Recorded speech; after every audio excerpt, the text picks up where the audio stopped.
Boa tarde, salve Maria, sejam bem-vindos a mais essa tarde de oração. Que o Senhor acolha as nossas intenções pelas mãos de Nossa Senhora, também de São José, do glorioso São José, de Padre Pio, que tanto sofreu em seu corpo, os estigmas de Cristo. Hoje, dia 17 de abril, quinta-feira santa. Hoje nós temos a celebração, início da celebração do Tríduo Pascal. Nós vamos falar um pouco a respeito da Quinta-feira Santa e logo em seguida eu vou colocar um vídeo de um sacerdote explicando exatamente sobre esse Tríduo Pascal, então sobre a Vigília Pascal e sobre a celebração da Páscoa, a Missa da Páscoa no domingo. Então, hoje começa o Tríduo Pascal, os 3 dias que culminarão na ressurreição de Jesus. O Cristo instrui seus discípulos a se prepararem para a última ceia. Durante o dia, eles fazem os preparativos.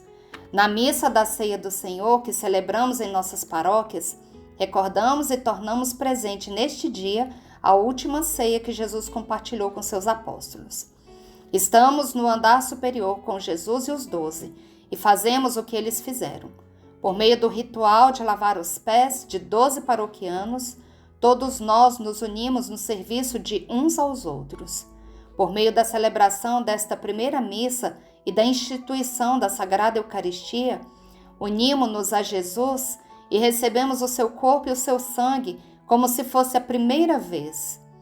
Nesta Eucaristia, damos especiais graças a Deus pelo dom do sacerdócio ministerial. Foi nesta noite que ele ordenou os seus 12 apóstolos a fazerem isto em memória de mim. Após a última ceia, que foi a primeira missa, os apóstolos e Jesus se dirigem pelo Vale do Cedron até o Horto das Oliveiras, onde o Cristo lhes pede que orem e vigiem, enquanto ele experimenta a sua agonia. Nós também iremos em procissão com Jesus vivo no Santíssimo Sacramento até o altar de repouso previamente preparado na paróquia e que representa o horto. A liturgia de hoje termina em silêncio. É antigo o costume de passar 1 hora em adoração diante do Santíssimo Sacramento nesta noite. Permanecemos assim ao lado de Jesus no Horto das Oliveiras e oramos enquanto ele enfrenta sua terrível agonia. Perto da meia-noite, Jesus será traído por Judas. O Cristo será preso e levado para a casa do sumo sacerdote.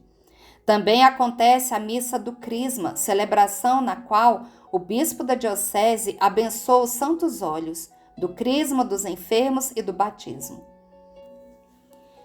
Vou colocar agora o vídeo do sacerdote. Eu gostaria que prestassem bastante atenção, porque é uma catequese e ele está nos ensinando sobre o Tríduo Pascal e sobre a missa, a celebração da Páscoa.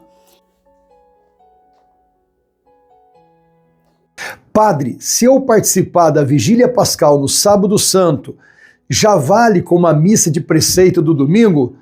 Nananina, não. De jeito nenhum. Uma coisa é uma coisa, outra coisa é outra coisa. Aproveito a tua pergunta para dizer o seguinte: o Tríduo Pascal é uma única celebração que acontece em 3 dias. Começamos na Quinta-feira Santa, com a Ceia do Senhor, lava-pés, depois a adoração da cruz, na Sexta-feira Santa, e a Vigília Pascal, chamada a Mãe das Liturgias. Pode observar, na Quinta-feira Santa não tem bênção final. No começo da celebração da cruz, sexta, não tem o sinal da cruz e não tem bênção final. E no Sábado Santo a gente começa lá fora com a bênção do fogo, não tem aquele tradicional sinal da cruz, porque é uma única celebração em 3 momentos, em 3 dias. E depois isso tudo nos prepara para participarmos do domingo de Páscoa. Ou seja, católico, apostólico, romano participa do domingo de Ramos, do Tríduo Pascal e do domingo de Páscoa. Não tem feriado para a gente não, feriado é para os pagãos. Para nós é uma semana santa, para participarmos com fé, confiança e muito fervor. Participe da Semana Santa. Que neste dia possamos agradecer a Deus a graça de estar presente com o seu corpo e sangue por meio de um pedaço de pão, ainda que sirva para nós como exemplo de humildade e doação. Jesus tão grande se fez pequeno por amor a nós. E eu gostaria de lembrar que amanhã, sexta-feira santa, nós não teremos o vídeo, justamente porque às 15 horas, em todas as paróquias e capelas, estará sendo celebrada a Paixão do Senhor. Então, nós já estaremos celebrando a Paixão, revivendo a Paixão do Senhor às 15 horas de amanhã. E aí nós voltamos na segunda-feira, com a graça de Deus, se Deus nos permitir assim. Eu desejo a todos uma excelente participação nesse Tríduo Pascal, uma excelente participação na celebração da Páscoa. Desejo uma boa Páscoa para cada um e nós pedimos que o nosso coração seja o porto seguro do Senhor, que nós tenhamos o nosso coração sempre limpo para acolher o Senhor, e essa limpeza ela se dá exatamente na reconciliação, no sacramento da confissão. Então nós pedimos, eu peço ao Senhor que o Espírito Santo nos ilumine para termos essa frequência ao sacramento da reconciliação, para estarmos com o nosso coração limpo, para que quando nós formos receber Jesus nas celebrações, o nosso coração esteja limpo e Jesus possa entrar e ali permanecer conosco. Pelo sinal da Santa Cruz, livrai-nos Deus nosso Senhor dos nossos inimigos. Em nome do Pai, do Filho e do Espírito Santo. Amém. Vinde, Espírito Santo, vinde por meio da poderosa intercessão do Imaculado Coração de Maria, vossa amadíssima esposa. Vinde, Espírito Santo, vinde por meio da poderosa intercessão do Imaculado Coração de Maria, vossa amadíssima esposa.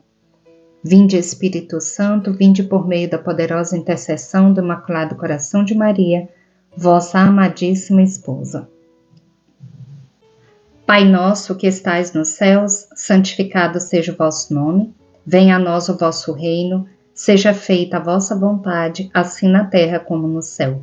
O pão nosso de cada dia nos dai hoje. Perdoai-nos as nossas ofensas, assim como nós perdoamos a quem nos tem ofendido. E não nos deixeis cair em tentação, mas livrai-nos do mal. Amém.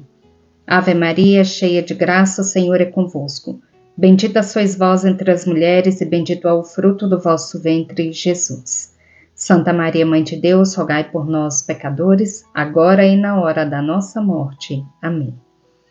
Creio em Deus Pai Todo-Poderoso, Criador do céu e da terra, e em Jesus Cristo, seu único Filho, nosso Senhor, que foi concebido pelo poder do Espírito Santo, nasceu da Virgem Maria, padeceu sob Pôncio Pilatos, foi crucificado, morto e sepultado, desceu à mansão dos mortos, ressuscitou ao terceiro dia, subiu aos céus, está sentado à direita de Deus Pai Todo-Poderoso, donde há de vir a julgar os vivos e os mortos. Creio no Espírito Santo, na Santa Igreja Católica, na comunhão dos santos, na remissão dos pecados, na ressurreição da carne, na vida eterna. Amém. Nessa primeira dezena, nós vamos pedir ao Senhor as intenções pela saúde, a saúde física, a saúde espiritual, a saúde mental de cada um de nós. Que o Senhor acolha essas intenções, que o Senhor sonde os nossos corações, e o Senhor sabe todos aqueles que nos pediram orações, que o Senhor também os visite nessa tarde.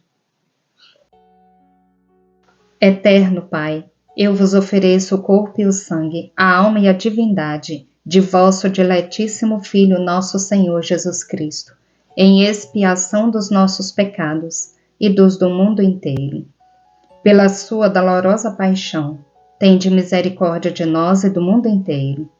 Pela sua dolorosa paixão, tende misericórdia de nós e do mundo inteiro.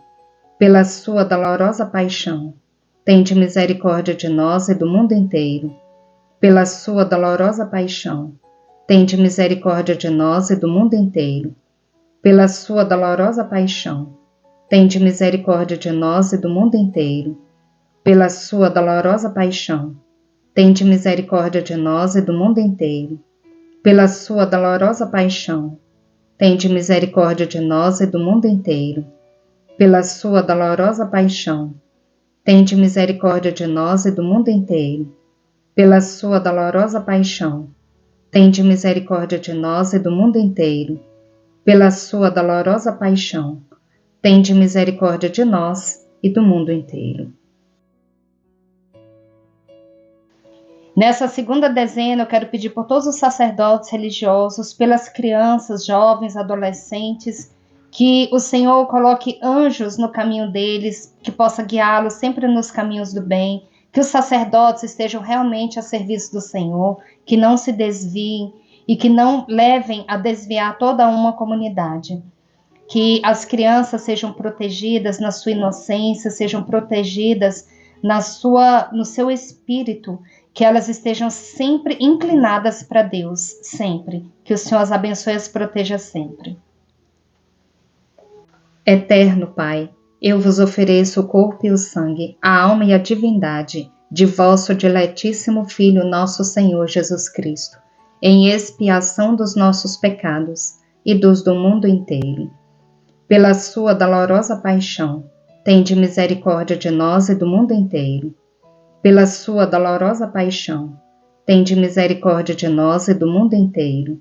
Pela sua dolorosa paixão, tende misericórdia de nós e do mundo inteiro. Pela sua dolorosa paixão, tende misericórdia de nós e do mundo inteiro. Pela sua dolorosa paixão, tende misericórdia de nós e do mundo inteiro. Pela sua dolorosa paixão, tende misericórdia de nós e do mundo inteiro. Pela sua dolorosa paixão, tende misericórdia de nós e do mundo inteiro. Pela sua dolorosa paixão, tende misericórdia de nós e do mundo inteiro.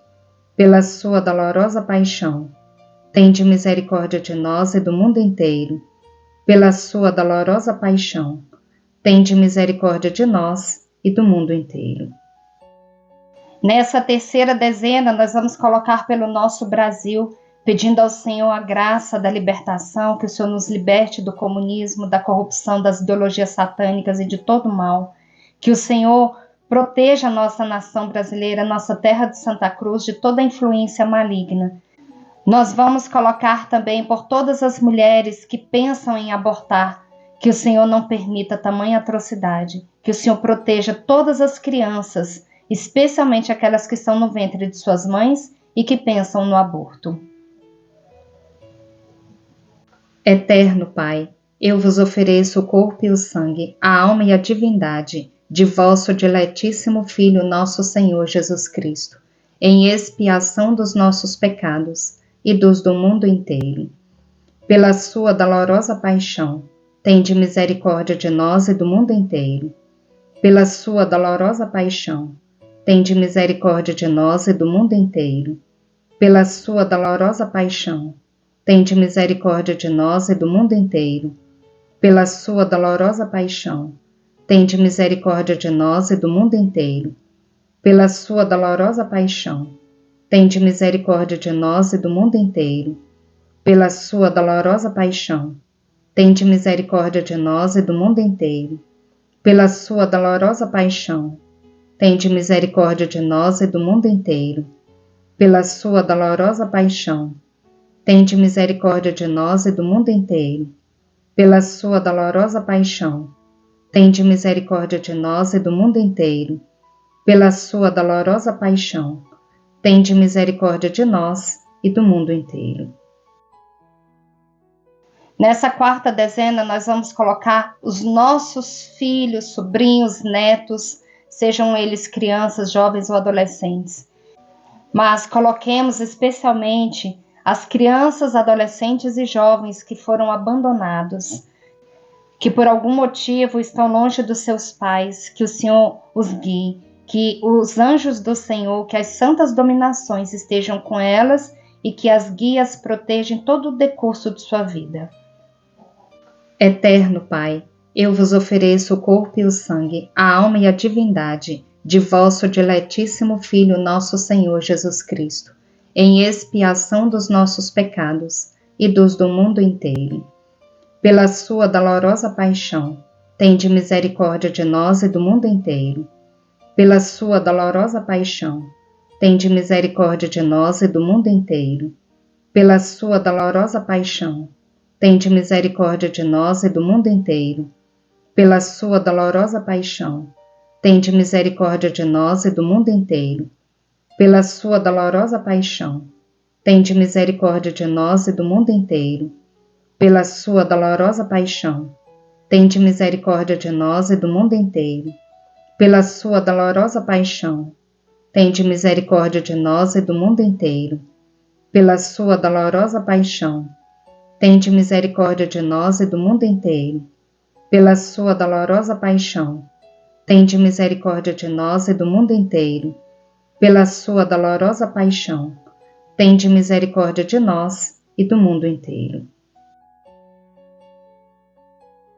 Nessa quinta dezena, nós vamos pedir ao Senhor que acolha todas essas intenções que são colocadas nos comentários, todos esses pedidos, tudo aquilo que vai no nosso coração, que o Senhor sonde os nossos corações e que o Senhor, conforme a sua santa vontade, realize aquilo que nós estamos pedindo, os nossos planos, os nossos projetos, os nossos sonhos. Eterno Pai, eu vos ofereço o corpo e o sangue, a alma e a divindade de vosso diletíssimo Filho, nosso Senhor Jesus Cristo, em expiação dos nossos pecados e dos do mundo inteiro. Pela sua dolorosa paixão, tende misericórdia de nós e do mundo inteiro. Pela sua dolorosa paixão, tende misericórdia de nós e do mundo inteiro. Pela sua dolorosa paixão, tende misericórdia de nós e do mundo inteiro. Pela sua dolorosa paixão, tende misericórdia de nós e do mundo inteiro. Pela sua dolorosa paixão, tende misericórdia de nós e do mundo inteiro. Pela sua dolorosa paixão, tende misericórdia de nós e do mundo inteiro. Pela sua dolorosa paixão, tende misericórdia de nós e do mundo inteiro. Pela sua dolorosa paixão, tende misericórdia de nós e do mundo inteiro. Pela sua dolorosa paixão, tende misericórdia de nós e do mundo inteiro. Pela sua dolorosa paixão, tende misericórdia de nós e do mundo inteiro. Deus Santo, Deus Forte, Deus Imortal, tende piedade de nós e do mundo inteiro. Deus Santo, Deus Forte, Deus Imortal, tende piedade de nós e do mundo inteiro. Deus Santo, Deus Forte, Deus Imortal, tende piedade de nós e do mundo inteiro. Rezemos pela conversão dos pecadores do mundo inteiro, especialmente os da Igreja e os de nossa casa. Ó sangue e água, que jorrastes do coração de Jesus, como fonte de misericórdia para nós, eu confio em vós. Jesus, eu confio em vós. Amém.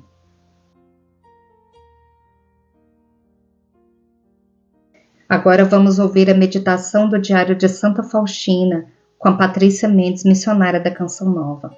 Peçamos que o Senhor continue abençoando para que ela continue nos ajudando com essas meditações. Diário de Santa Faustina, 1760. Conferência sobre a luta espiritual. Minha filha, quero instruir-te sobre a luta espiritual. Nunca confies em ti, mas entrega-te inteiramente à minha vontade. No abandono, nas trevas e diversas dúvidas, recorre a mim e ao teu diretor. Ele te responderá sempre em meu nome. Não principies disputa com nenhuma tentação.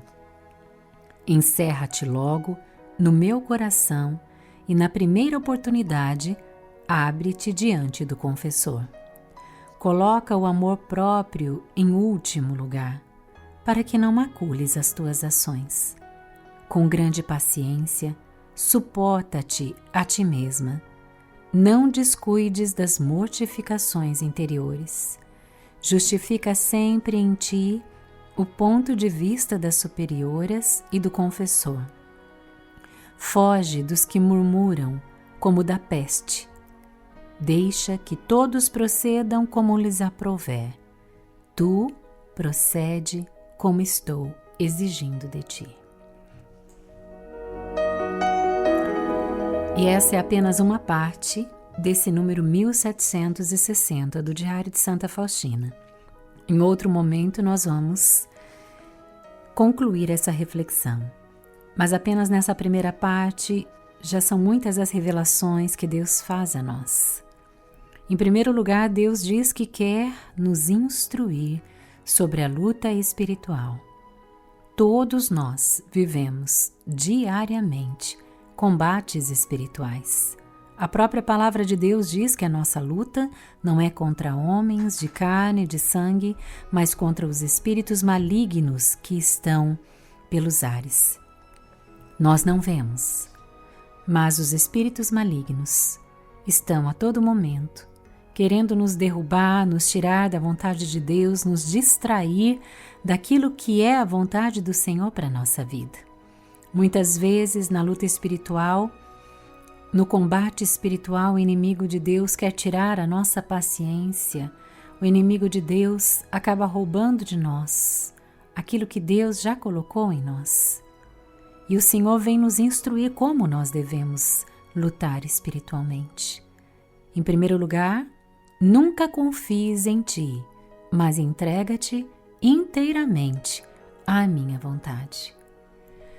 Infelizmente, muitos de nós, pela soberba, pelo orgulho, acabamos confiando nas nossas capacidades, nos talentos, nos dons que nós trazemos, esquecendo que quem nos dá esses dons, quem nos dá esses talentos e tudo de bom que há em nós vem de Deus, vem do Senhor.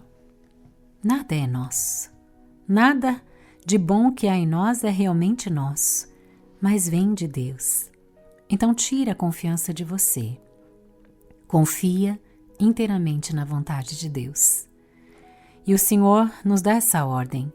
No abandono, nas trevas e diversas dúvidas, recorre a mim e ao teu diretor espiritual. Você que vive hoje essa experiência do abandono, você que vive mesmo momentos de trevas, de escuridão na sua vida, de noite escura. Você que vive hoje com dúvidas, recorre a Deus, recorre a Jesus misericordioso.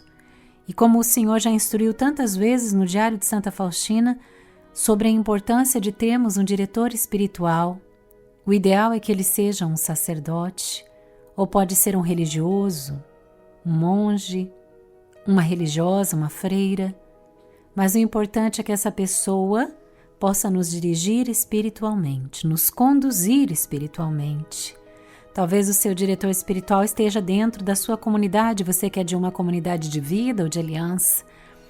Peça a Deus que revele a você, que traga até você essa pessoa que é para ser o seu diretor espiritual, você que ainda não tem.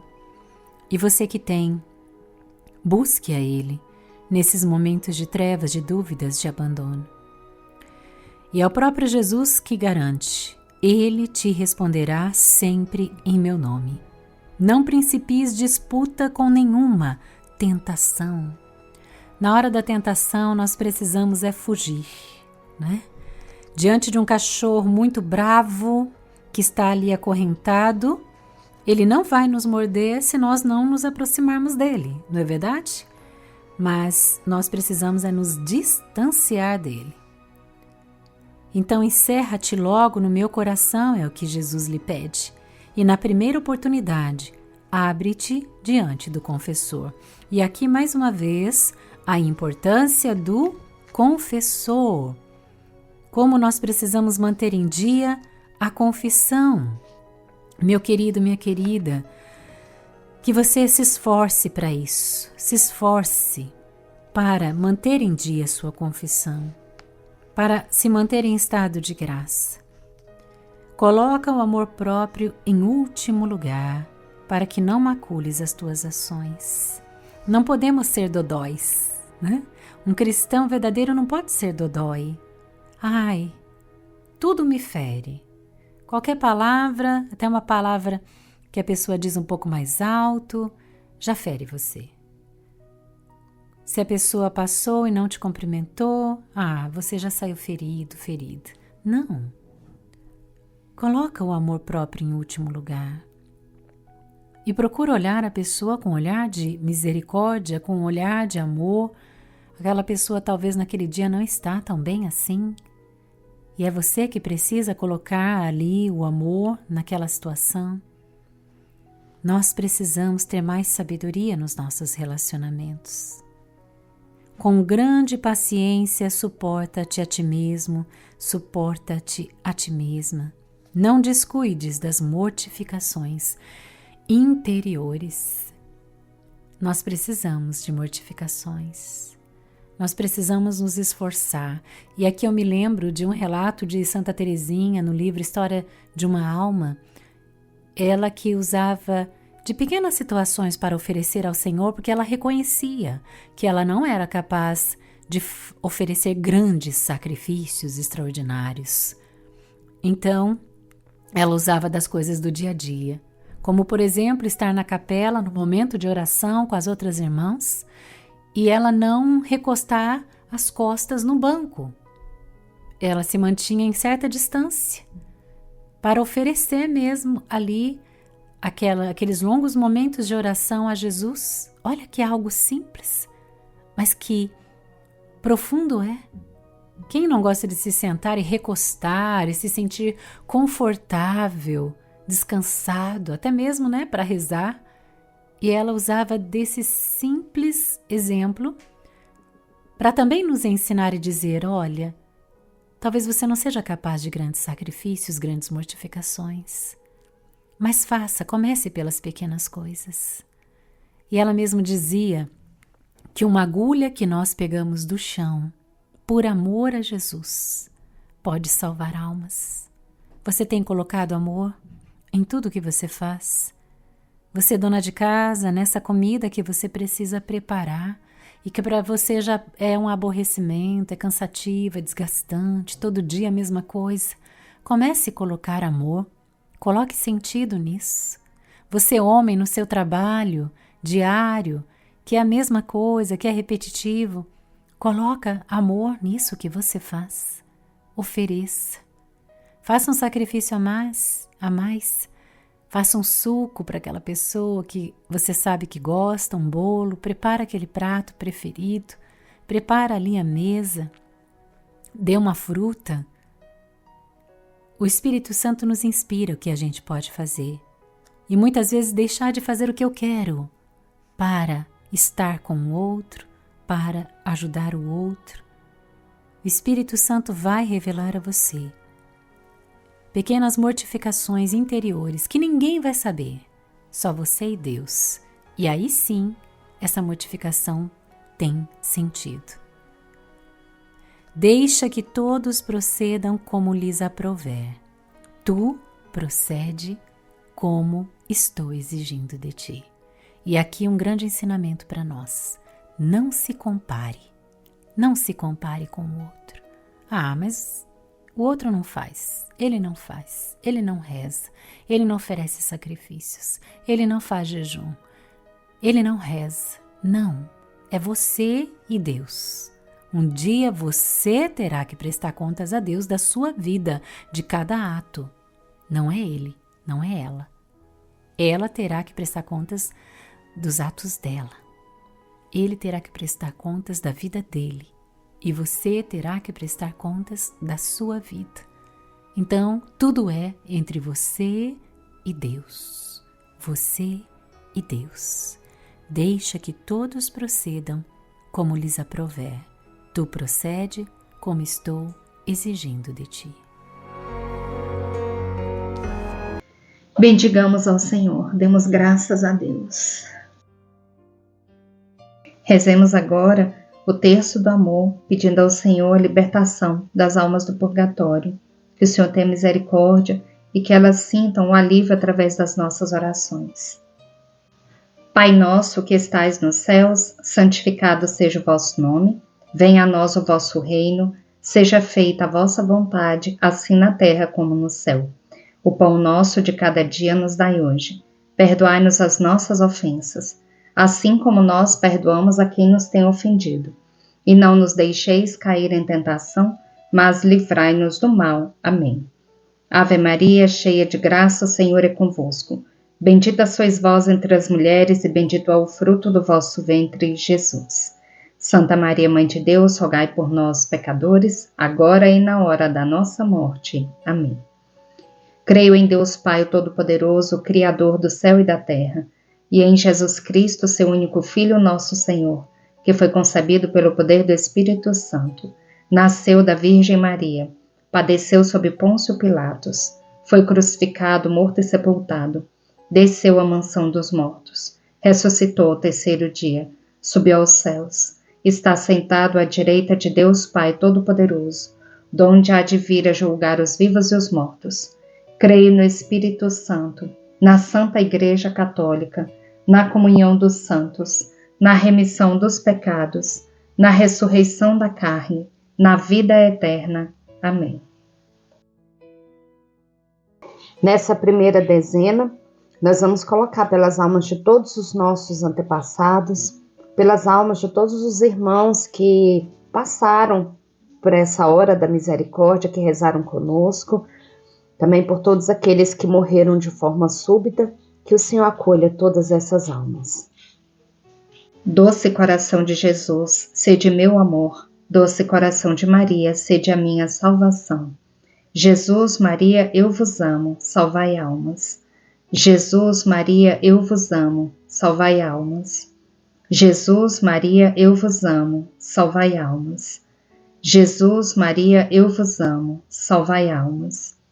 Jesus, Maria, eu vos amo, salvai almas. Jesus, Maria, eu vos amo, salvai almas. Jesus, Maria, eu vos amo, salvai almas. Jesus, Maria, eu vos amo, salvai almas. Jesus, Maria, eu vos amo, salvai almas. Jesus, Maria, eu vos amo, salvai almas. Segunda dezena.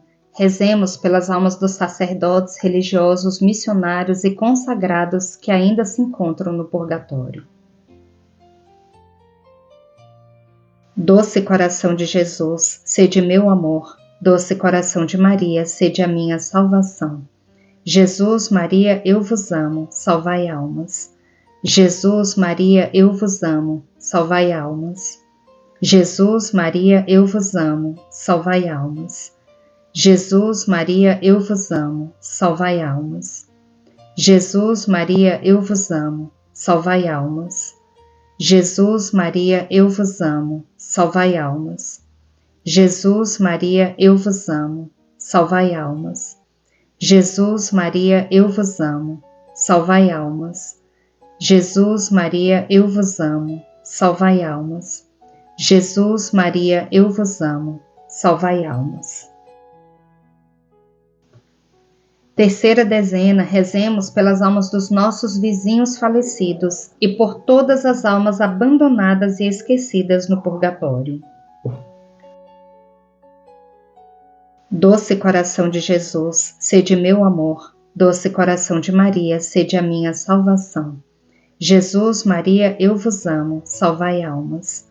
Jesus, Maria, eu vos amo, salvai almas. Jesus, Maria, eu vos amo, salvai almas. Jesus, Maria, eu vos amo, salvai almas. Jesus, Maria, eu vos amo, salvai almas. Jesus, Maria, eu vos amo, salvai almas. Jesus, Maria, eu vos amo, salvai almas. Jesus, Maria, eu vos amo, salvai almas. Jesus, Maria, eu vos amo, salvai almas. Jesus, Maria, eu vos amo, salvai almas.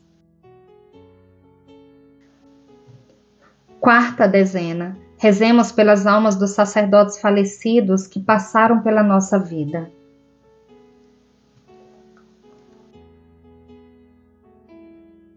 Doce coração de Jesus, sede meu amor. Doce coração de Maria, sede a minha salvação. Jesus, Maria, eu vos amo, salvai almas. Jesus, Maria, eu vos amo, salvai almas. Jesus, Maria, eu vos amo, salvai almas. Jesus, Maria, eu vos amo, salvai almas. Jesus, Maria, eu vos amo, salvai almas. Jesus, Maria, eu vos amo, salvai almas. Jesus, Maria, eu vos amo, salvai almas. Jesus, Maria, eu vos amo, salvai almas. Jesus, Maria, eu vos amo, salvai almas. Jesus, Maria, eu vos amo, salvai almas.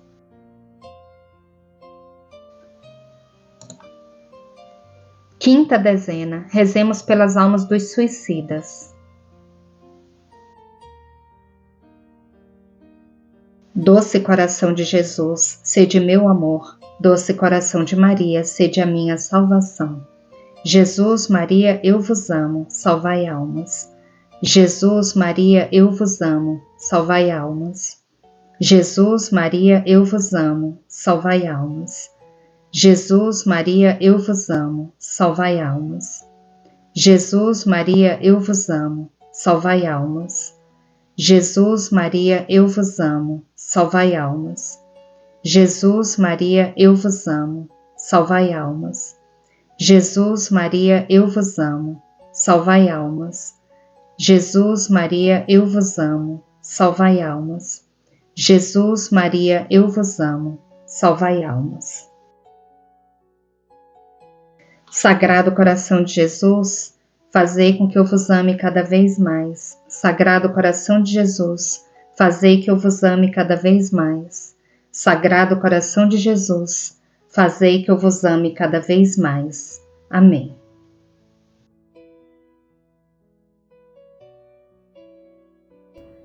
Vamos continuar a leitura do capítulo 596 do Evangelho como me foi revelado da mística católica Maria Valtorta, Quarta-feira Santa, o maior dos mandamentos, o óbolo da viúva, a injúria contra os escribas e fariseus, pausa de descanso com a mãe e as discípulas, a edificação da igreja e os últimos tempos. Nós vamos continuar de onde parou ontem. Saem dos jardins, ainda está fazendo calor, ainda tem sol, mas a brisa da tarde já vai temperando o calor e empurrando umas nuvenzinhas por sobre o céu limpo. Eles se encaminham, subindo por Siloé e evitando os lugares dos leprosos, para os quais vai se dirigindo Simão o Zelota, para levar aos que ainda estão vivos e não souberam crer em Jesus os restos da refeição. Matias, o ex-pastor, aproxima-se de Jesus e lhe pergunta: Senhor e mestre meu, eu pensei muito com os companheiros nas tuas palavras, até que o cansaço tomou conta de nós e nós dormimos antes de termos podido resolver o problema que nos pusemos. E agora estamos mais ignorantes do que antes. Se é que entendemos bem as pregações destes últimos dias, tu predisseste que muitas coisas mudarão, ainda que a lei permaneça imutável, e que se deverá edificar um novo templo com novos profetas, sábios e escribas, contra o qual se levantarão batalhas, mas que não morrerá, enquanto que este, se é que compreendemos bem, parece destinado a morrer. Jesus responde: está destinado a morrer. Lembra a profecia de Daniel. Mas nós que somos pobres e poucos, como poderemos edificá-lo de novo, se até os reis tiveram que trabalhar muito para edificar este? Onde o edificaremos? Certamente aqui não, porque tu dizes que este lugar virará um deserto, enquanto esses não te bendizerem como um mandado por Deus. Assim é, diz Jesus. Em teu reino não, porque estamos convictos de que o teu reino é espiritual. E então, como e onde o estabeleceremos? Ontem tu disseste que o verdadeiro templo, e não é aquele o verdadeiro templo? Disseste que quando eles pensarem que o terão destruído, aí é que ele se levantará triunfante aos olhos da Jerusalém verdadeira. Onde está ela? Há muita confusão entre nós. Jesus lhe diz: assim é, que os inimigos destruam o verdadeiro templo. Em 3 dias eu o levantarei de novo, e ele não conhecerá mais a cilada, subindo para onde o homem não lhe possa causar dano. Quanto ao reino de Deus, Ele está em vós, e por toda parte há homens que creem em mim. Por enquanto estão espalhados, mas eles se sucederão sobre a terra através dos séculos. Depois ele será eterno, unido, perfeito no céu. Lá no reino de Deus será edificado novo templo, isto é, lá onde estão os espíritos que aceitam a minha doutrina, a doutrina do reino de Deus, e que praticam os preceitos dele. E como será edificado se sois pobres e poucos? Na verdade, não são necessários o dinheiro e os poderes para edificar o edifício da nova morada de Deus, individual ou coletiva. O reino de Deus está em vós, e a união de todos aqueles que terão o reino de Deus em si, de todos aqueles que terão Deus em si, Deus que é a graça, Deus que é a vida, Deus que é a luz, Deus que é a caridade, será o grande reino de Deus sobre a terra, a nova Jerusalém, que chegará a expandir-se por todos os confins do mundo e que, completa e perfeita, sem emendas, sem sombras, viverá eterna no céu. Como fareis para edificar o templo e a cidade? Não sereis vós, mas será Deus que edificará esses lugares novos. Vós teríeis somente que dar-lhe vossa boa vontade. Boa vontade é permanecer em mim. Viver a minha doutrina é boa vontade. Estar unidos é boa vontade. Unidos a mim, até formardes um só corpo que é nutrido em cada uma de suas partes e partículas pela mesma seiva. Um único edifício que está apoiado sobre uma única base e conservado unido por uma mística coesão.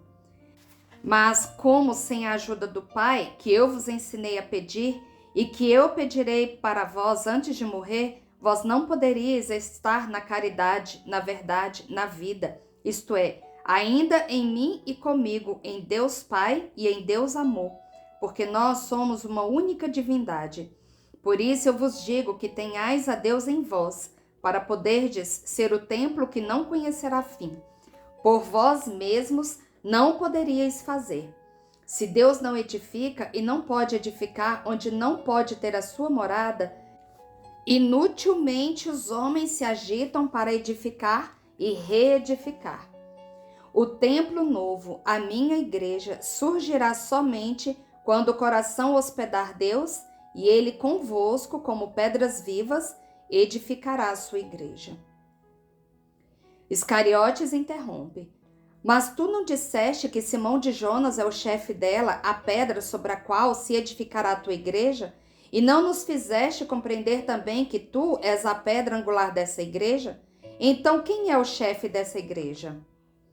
Jesus responde: eu sou o chefe místico e Pedro é o chefe visível, porque eu vou voltar ao Pai, deixando-vos a vida, a luz, a graça, pela minha palavra, pelos meus sofrimentos, pelo Paráclito, que será amigo daqueles que me foram fiéis. Eu formo uma única coisa com a minha igreja, meu corpo espiritual, do qual eu sou a cabeça. A cabeça contém o cérebro, a mente. A mente é a sede do saber. O cérebro é que dirige os movimentos dos membros por meio de seus comandos imateriais, os quais são mais válidos para fazer que se movam os membros do que qualquer outro estímulo. Observai um morto, no qual o cérebro morreu. Terá ele algum movimento em seus membros? Observai alguém que seja completamente estúpido. Não é verdade que ele é tão inerte que não saiba ter nem aqueles movimentos mais rudimentares e instintivos, que até o mais inferior dos animais, que até o verme que nós esmagamos tem? Observai alguém no qual a paralisia desfez o contato dos membros, de um ou mais membros com o cérebro. Terá ele ainda movimento naquela parte que não tem mais ligação vital com a cabeça? Mas se a mente dirige com seus comandos imateriais os outros órgãos, são os outros órgãos, os olhos, os ouvidos, a língua, o nariz, a pele, que comunicam as sensações à mente, e são as outras partes do corpo que executam e fazem executar aquilo que a mente ordena, advertida pelos órgãos, materiais e visíveis, quanto o intelecto é invisível. Poderia eu, sem dizer-vos, sentai-vos, conseguir que fiqueis sentados neste lado do monte? Mesmo que eu queira que vos sentais, vós não o sabeis enquanto eu não traduzir o meu pensamento em palavras, e então eu as digo, usando para isso a língua e os lábios. Eu mesmo poderia sentar-me se eu ficasse somente pensando que estou sentindo cansaço nas pernas, se elas não quisessem dobrar-se e não me pusessem assim sentado? A mente tem necessidade dos órgãos e dos membros para poder fazer e executar as operações que o pensamento pensa. Assim também é no corpo espiritual, que é a minha igreja. Eu serei o intelecto, isto é, a cabeça, que é a sede do intelecto, e Pedro com os seus colaboradores são os que observam as reações, percebem as sensações e as transmitem à mente, a fim de que ela ilumine e organize o que é preciso fazer para o bem de todo o corpo. Depois, iluminados e guiados por uma ordem minha, possam falar e guiar as outras partes do corpo. A mão que afasta um objeto que pode ferir o corpo, ou afasta o que está corrompido ou pode corromper. O pé que passa por cima de um obstáculo sem esbarrar nele, sem cair nem ferir-se. Todas essas partes receberam da parte que dirige a ordem de fazê-lo.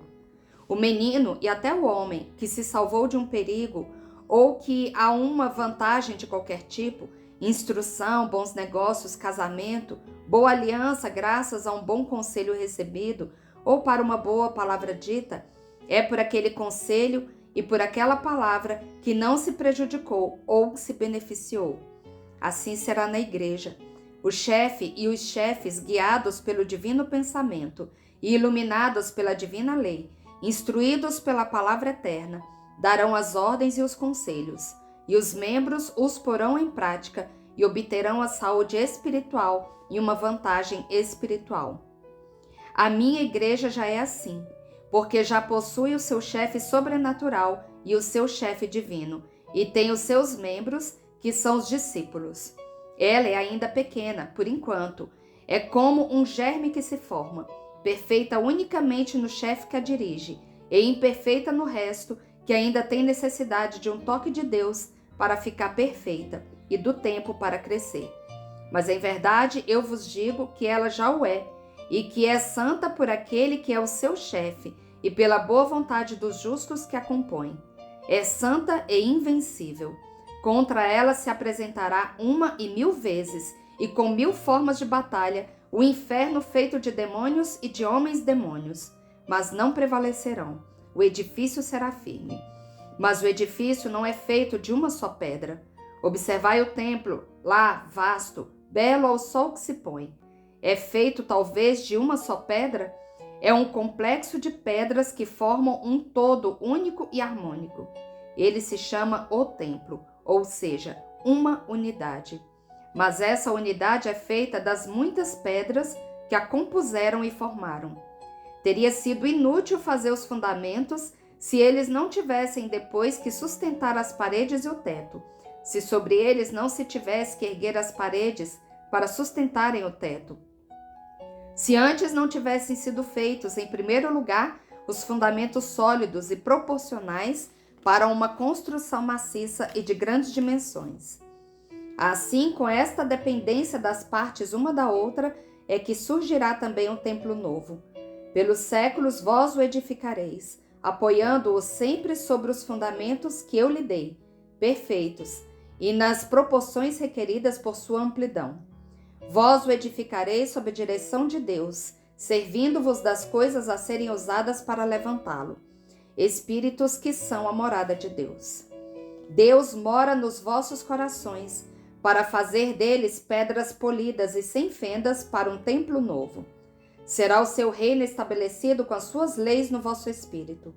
Senão vós seríeis como tijolos mal cozidos, madeira carunchada, pedras lascadas e quebradiças que não têm consistência e que o construtor, se for experiente, rejeita. Ou então falham, não resistem à pressão, fazendo que uma parte desmorone se os construtores colocados pelo Pai na construção do templo são construtores ídolos de si mesmos, que se pavoneiam em seus corações, sem vigiarem e se esforçarem na construção que vai se levantando e com os materiais usados nela. São construtores ídolos, mestres de obras ídolos, guardas ídolos. São todos eles uns ladrões. Ladrões da confiança de Deus e da estima dos homens. Ladrões e orgulhosos, que só se comprazem em terem um meio de vida e um modo para obterem um monte de materiais, que eles não observam se são bons ou já de qualidade vencida, e que pode ser causa de ruína. Vós, ó sacerdotes novos e escribas do templo novo, escutai. Ai de vós e de quem vier depois de vós, de quem se fizer ídolo e não tomar cuidado, não supervisionar a si mesmo e aos outros, os fiéis, a fim de observar bem a boa qualidade das pedras e da madeira, sem confiar nas aparências, e poderá causar ruínas, deixando que materiais já deteriorados, ou até mesmo nocivos, sejam usados na construção do templo, dando assim escândalo e provocando a ira divina. Ai de vós, se deixardes que se formem fendas e paredes pouco seguras, tortas, que podem cair porque não estão bem equilibradas nas bases sólidas e bem feitas. Não é de Deus o fundador da igreja, mas é de vós que viria o desastre, e dele seríeis responsáveis diante do Senhor e dos homens. Diligência, observação, discernimento, prudência. A pedra, o tijolo, a viga fraca, que em uma parede interna poderiam ser causa de tombamento, podem servir em partes de menor importância na construção e até a servir bem. É assim que deveis saber escolher, com caridade, para não desgostar as partes fracas, mas com firmeza, para não desgostar a Deus e arruinar o seu edifício. E se achais que uma pedra em um ângulo mestre não é boa, ou não está bem equilibrada, sede corajosos, ousados, e procurai saber como tirá-la daquele lugar, e alinhai-a com o escopo de um santo zelo. Se ela grita de dor, não faz mal. Ela vos abençoará durante os séculos, porque vós a tereis salvado. Removei-a dali e empregai-a em outro trabalho. Não tenhais medo nem de afastá-la completamente, se virdes que ela vai ser causa de escândalo e de ruína, rebelde ao vosso trabalho. É melhor haver pouca pedra do que muito estorvo. Não tenhais pressa. Deus nunca tem pressa, mas tudo o que ele cria é eterno, porque é bem calculado antes de ser feito. Se não é eterno, dura tanto como os séculos. Olhai para o universo. Há muitos séculos, há milhares de séculos, ele está como Deus o fez em operações sucessivas. Imitai o Senhor. Sede perfeitos como vosso Pai. Tende a sua lei em vós, o seu reino em vós, e não falhareis. Mas se não fosseis assim, desabarei o edifício, e em vão teríeis trabalhado para erigi-lo. Desabaria, ficando dele apenas a pedra angular, os fundamentos. A mesma coisa acontecerá com aquele templo. Em verdade eu vos digo, que com aquele ali vai ser assim mesmo, e assim será com o vosso, se puserdes nele o que pusestes neste, partes estragadas pelo orgulho, pela avidez, pelo pecado, pela luxúria. Como se desfez pelo sopro do vento aquela coluna de nuvens que parecia estar parada, formando uma vista tão bonita acima do cume daquele monte, e do mesmo modo, ao soprar de um vento de castigo sobrenatural e humano, desabarão os edifícios, que de santos só tem o nome. Jesus se cala pensativo, e quando começa a falar de novo, é para dar esta ordem: sentemo-nos aqui para repousarmos um pouco. Eles se assentam sobre um declive do Monte das Oliveiras, que fica à frente do templo, agora beijado pelo sol, que já vai se pondo. Jesus olha fixamente para aquele lugar com tristeza. Os outros exultam por verem aquela beleza, mas sobre aquela exultação logo se estende um véu de aflição pela lembrança das palavras do Mestre. Será que toda aquela beleza vai ter que acabar? Pedro e João falam um com o outro e depois passam a sussurrar alguma coisa a Tiago de Alfeu e a André, que estão perto deles. e eles concordam fazendo um sinal com a cabeça. Então Pedro se vira para o mestre e diz: Vem aqui de lado e explica-nos quando é que se cumprirá a tua profecia sobre a destruição do templo. Daniel fala nela, mas se for como ele diz e como tu dizes, poucas horas terá ainda o templo. Mas nós não estamos vendo exércitos, nem preparativos de guerra. Quando será então que isso acontecerá? Qual será o sinal disso? Tu já vieste, e tu dizes que estás para ires embora. No entanto, sabe-se que isso só acontecerá quando estiveres entre os homens. Então, tu voltarás? Quando é que será a tua volta? Explica-nos isso para que fiquemos sabendo. Não há necessidade de irmos para outro lado. Estás vendo? Os discípulos mais fiéis ficaram, aqueles que a vós 12 ajudarão muito. Eles podem ouvir as palavras que eu vos estou dizendo. Vinde todos para cá. Grita por fim para reunir todos. Os discípulos que estavam espalhados pelo declive fazem agora uma aglomeração compacta, apertada, ao redor do grupo que está com Jesus e os apóstolos, e ficam escutando. Tomai cuidado para que ninguém vos seduza no futuro. Eu sou o Cristo e não haverá outros Cristos. Por isso, quando muitos vierem dizer-vos, eu sou o Cristo, e estiverem seduzindo a muitos, não acrediteis em suas palavras, nem que elas sejam acompanhadas por prodígios, embora estes possam ser reconhecidos como não bons, porque sempre estarão unidos ao medo, à perturbação e à mentira. Os prodígios de Deus, vós os conheceis. Eles dão uma santa paz, alegria e salvação, fé e conduzem a desejos e obras santas. Os outros não. Por isso, refleti sobre a forma e as consequências dos prodígios que podereis ver no futuro, por obra dos falsos cristos e de todos aqueles que se vestirão com vestes de salvadores dos povos, mas que serão umas feras que os arruinarão. Ouvireis também e até vereis falar de guerras e de rumores de guerra, e vos dirão: estes são os sinais do fim. Mas não vos perturbeis, ainda não será o fim. É necessário que tudo isso aconteça antes do fim, mas ainda não será o fim. Levantar-se-á um povo contra outro, nação contra nação, continente contra continente, e haverá pestilências, carestia e terremotos em muitos lugares, mas isso não será mais do que o princípio das dores.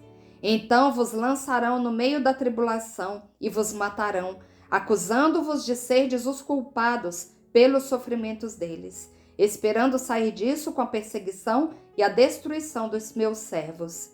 Os homens acusam sempre os inocentes de serem eles a causa do seu mal, que os pecadores criam para si mesmos. Eles acusam o próprio Deus, que é a perfeita inocência e a bondade suprema, de ser ele a causa do sofrimento deles.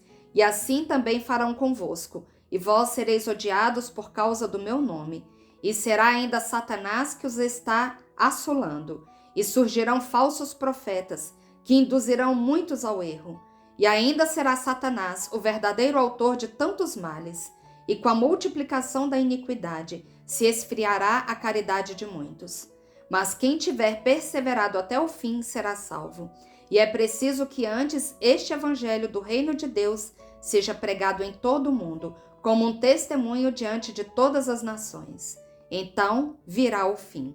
Haverá uma volta de Israel ao Cristo que o acolhe, e a pregação da minha doutrina em todo o mundo.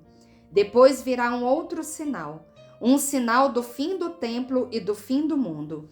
Quando virdes a abominação da desolação predita por Daniel, quem me ouve, procure entender bem, e quem lê o profeta, saiba ler por entre as palavras. Então, quem estiver na Judeia, fuja para os montes, e quem estiver no terraço, não desça para ir apanhar o que estiver em casa, e quem estiver em seu campo, não volte à sua casa para apanhar o seu manto, mas fuja sem olhar para trás, a fim de que não lhe aconteça não poder fazê-lo mais, e ele nem mesmo se vire para olhar quando fugir, a fim de não conservar no coração o espetáculo horrendo e enlouquecer por isso. Ai das grávidas e daquelas que estiverem amamentando naqueles dias, e ai delas se a fuga tiver que ser em dia de sábado. Não seria bastante a fuga para quem quisesse se salvar sem pecar.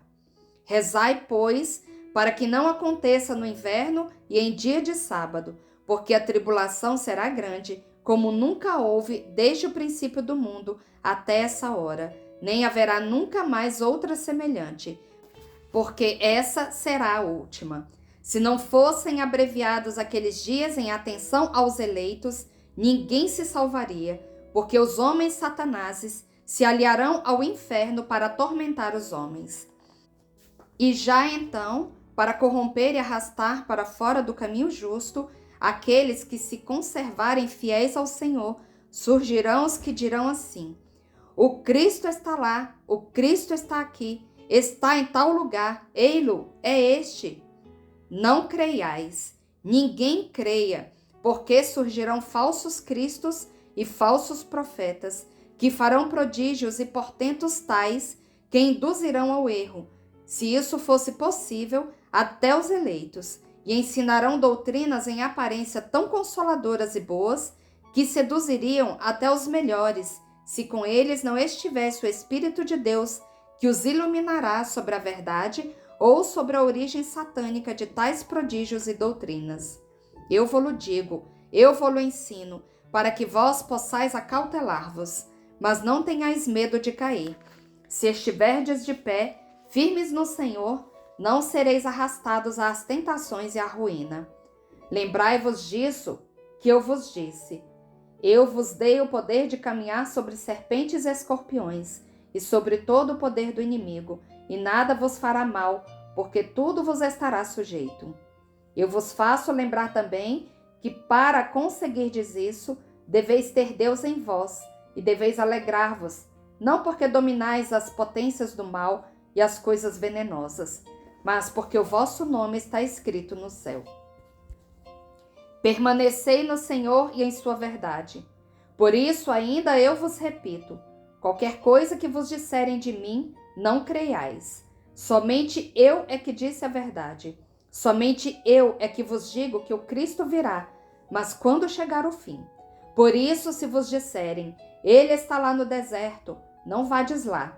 Se vos disserem, ele está naquela casa, não lhes deis atenção, porque o Filho do Homem, em sua segunda vinda, será semelhante a um relâmpago que sai do nascente e chispa até o poente, em um tempo tão breve como um piscar de olhos, e deslizará sobre o grande corpo, que logo se tornará um cadáver, acompanhado de anjos luminosos, e por-se-á a julgar.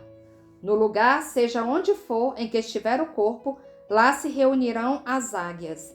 E logo depois da tribulação daqueles últimos dias, da qual eu já vos falei, eu falo agora do fim do tempo e do mundo, e da ressurreição dos ossos, coisas de que os profetas falam. O sol escurecerá, a lua não dará mais a sua luz, e as estrelas do céu cairão como bagos de uva que caem de um cacho maduro demais, e que um vento tempestuoso sacode, e as potências do céu tremerão. E então, no firmamento escuro aparecerá fulgurante o sinal do Filho do Homem, e todas as nações da terra chorarão, e os homens verão o Filho do Homem vindo sobre as nuvens do céu, com grande poder e glória. E ele dará ordens aos seus anjos, que ceifem e vindimem, que separem o joio do trigo, que lancem as uvas na dorna, porque terá chegado o tempo da grande colheita da semente de Adão, e não teremos mais necessidade de conservar a esgalha nem a semente, porque não haverá mais a perpetuação da raça humana sobre a terra morta. E dará ordens aos seus amigos para que, ao alto som das trompas, reúnam os eleitos dos 4 cantos da terra, de uma extremidade à outra do céu, a fim de que estejam ao lado do divino juiz, para julgarem com ele os últimos viventes e os ressuscitados. Da figueira aprendei esta semelhança. Quando vedes que seus ramos ficam tenros e soltam folhas, Sabeis que o verão já vem perto. Assim também, quando virdes todas essas coisas, ficais sabendo que o Cristo está para chegar. Em verdade eu vos digo, não passará esta geração que não me quis, antes que tudo isso aconteça. A minha palavra não falha, o que eu digo acontecerá. O coração e o pensamento dos homens podem mudar, mas minha palavra não muda. O céu e a terra passarão, mas as minhas palavras não passarão. E quanto ao dia e à hora exata, ninguém os conhece, nem mesmo os anjos do Senhor, mas somente o Pai. Como nos tempos de Noé, assim acontecerá na vinda do Filho do Homem. Nos tempos de antes do dilúvio, os homens comiam, bebiam, se desposavam, se uniam, sem prestarem atenção ao sinal no dia em que Noé entrou na arca, e abriram-se as cataratas dos céus, e o dilúvio submergiu todos os seres vivos e todas as coisas. Assim também será quando for a vinda do Filho do Homem. Quando chegar a hora, 2 homens estarão perto um do outro no campo, e um será levado enquanto o outro será deixado. 2 mulheres estarão ocupadas em fazer girar a mó do moinho, e uma delas será levada, a outra deixada. Isto é o que farão os inimigos aqui na pátria, e mais ainda os anjos que irão separar o trigo do joio, e não terão tempo de se prepararem para o julgamento pelo Cristo. Vigiai, pois, porque não sabeis a que hora virá o Senhor. Pensai de novo no seguinte: se o chefe da família soubesse a que hora viria o ladrão, ele vigiaria e não deixaria que ele despojasse a sua casa. Portanto, vigiai e orai. Estais sempre preparados para a vinda, sem que os vossos corações fiquem entorpecidos pelo abuso e a intemperança de todas as espécies, e os vossos espíritos estejam distraídos e obtusos para as coisas do céu, por causa dos excessivos cuidados com as coisas da terra. E o laço da morte vos apanhe de repente, quando estiverdes despreocupados. Porque lembrai-vos bem, todos tereis que morrer. Todos os homens, uma vez nascidos, devem morrer. E nessa morte há uma particular vinda do Cristo, e em seguida um juízo que será repetido com todos juntos no dia da vinda solene do Filho do Homem. Que será então que acontecerá ao servo fiel e prudente, que foi posto pelo patrão a servir aos domésticos o alimento enquanto ele estava ausente? Feliz será ele se o seu patrão, ao chegar de repente, o encontrar fazendo o que deve com diligência, com justiça e amor. Em verdade eu vos digo que ele lhe dirá: vem, servo bom e fiel, tu mereceste o meu prêmio, toma e administra todos os meus bens. Ao contrário, se ele aparentava, mas não era bom e fiel, e seu interior era mau, assim como no exterior ele era hipócrita, pois logo que o patrão havia partido, ele começou a dizer em seu coração: o patrão vai tardar a voltar, vamos aproveitar este belo tempo. E começar a bater em uns criados e a maltratar a outros, dando-lhes pouca comida e pouco das outras coisas necessárias, a fim de poder ter mais dinheiro para poder gastá-lo em folganças e com os bêbados. Que é que irá acontecer? Acontecerá que o patrão, ao chegar de repente, quando aquele servo ainda estava pensando que o patrão estava longe, ao ver o mau procedimento do servo, lhe tomará o dinheiro, o tirará do cargo e o expulsará, como é de justiça. E assim ele ficará naquela situação. O mesmo acontece com o pecador impenitente, que não pensa que a morte pode já estar perto e também perto o seu julgamento, e só procura gozar e abusar desse gozo, dizendo: depois eu me arrependerei. Em verdade eu vos digo que ele não terá tempo de fazer isso, e será condenado a ficar no lugar onde há um tremendo horror, onde se ouvem as blasfêmias e se vêem o pranto e a tortura, e de lá ele só sairá para o juízo final, quando tornará a revestir-se de sua carne ressuscitada, para assim apresentar-se completo ao juízo final, assim como foi completo o seu pecado durante a sua vida terrena, e com corpo e alma ele se apresentará ao juiz Jesus, que ele não quis aceitar como seu Salvador. Todos estarão lá, acolhidos diante do Filho do Homem, uma multidão incalculável de corpos restituídos, uns pela terra, outros pelo mar, e recompostos todos, depois de terem virado cinza há muito tempo. E nos corpos estarão os espíritos. A cada carne que voltou ao seu esqueleto corresponderá ao seu espírito, aquele que a animou por algum tempo nesta terra.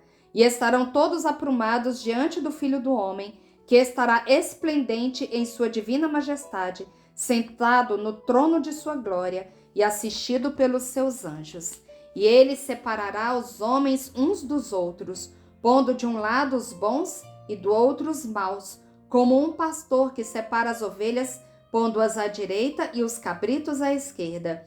E dirá com voz afável e com um semblante benigno aos que, pacíficos e formosos, com uma beleza gloriosa no esplendor do corpo santo, olharão para ele com todo o amor de seus corações. Vinde, ó benditos de meu Pai, tomai posse do reino preparado para vós, desde o começo do mundo.